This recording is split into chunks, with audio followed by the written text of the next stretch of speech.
Hello everyone, তোমরা সবাই কেমন আছো? আমি তো খুব ভালো আছি। তো আজ আবারও নিয়ে চলে এসেছি একটা মিনি ভ্লগ। আজ ভ্লগটা শুট করতে একটু বেশি লেট হয়ে গেছে, কারণ দেখতেই পাচ্ছ প্রায় 12:30টার মতন বেজে গেছে। দেখো আমার সন্তামনে সবেমাত্র স্নান করেছে, আর ও কি সুন্দর কিউট কিউট হয়ে বসে আছে। আমার তখন মনে ছিল কোলে নিয়ে চটকে দিই, কিন্তু না, ও একবার যদি হাতছাড়া হয়ে যায় ও ছুটেই পালাবে। ওর মা ওকে জামা প্যান্ট পরাতেই পারবে না, তো ওই জন্য ওকে দিদি চিপে রেখেছিল। যাই হোক, দেখতেই পাচ্ছ আমাদের বাড়িতে আজকে চিকেন রান্না হবে, তার জন্য দাদা মশলাটা কষছে। আর আমাদের বাড়িতে বেশিরভাগ চিকেন হলে দাদাই রান্না করে। আর আমার তখন একটু খিদে পাচ্ছিল, তাই জন্য আমি এই চালের পাঁপড়টা খাচ্ছি। আর এই চালের পাঁপড়টা কার খেতে ভালো লাগে তোমরা বলো কিন্তু। তো যাই হোক, তারপরে আমি 1:30-2টোর দিকে লাঞ্চ করে নিয়েছিলাম। তো তারপরে 3টে 3:30টার দিকে আমার সন্তামনা চলে যাচ্ছে বাড়ি আজকে। কারণ সরস্বতী পুজোর জন্য এসেছিল, তারপরে আবার বাড়ি চলে যাচ্ছে। আর ও চলে গেলে আমি চোখের জলটাকে আটকে রাখতে পারি না।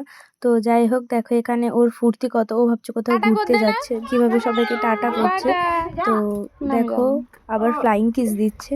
তো যাই হোক, তারপরে আমি ঘুমিয়ে পড়েছিলাম, আর আমাকে বৃষ্টি হঠাৎ করে ফোন করে বলল, চ ফুচকা খেতে যাবো। আমি বলেছিলাম যাবো না, কিন্তু জোর জবরদস্তি করে আমাকে নিয়ে যাওয়া হয়।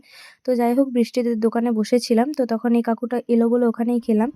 তো তারপর আর কি মন খারাপ করে বসেছিলাম, ওর জন্য ওকে মিস করছিলাম খুব। তো যাই হোক, তারপরে আমি ডিনার করে নিয়েছি। তো আজকের মতন এই পর্যন্ত, দেখা হবে আবার অন্য কোনো ভিডিওতে। Bye bye.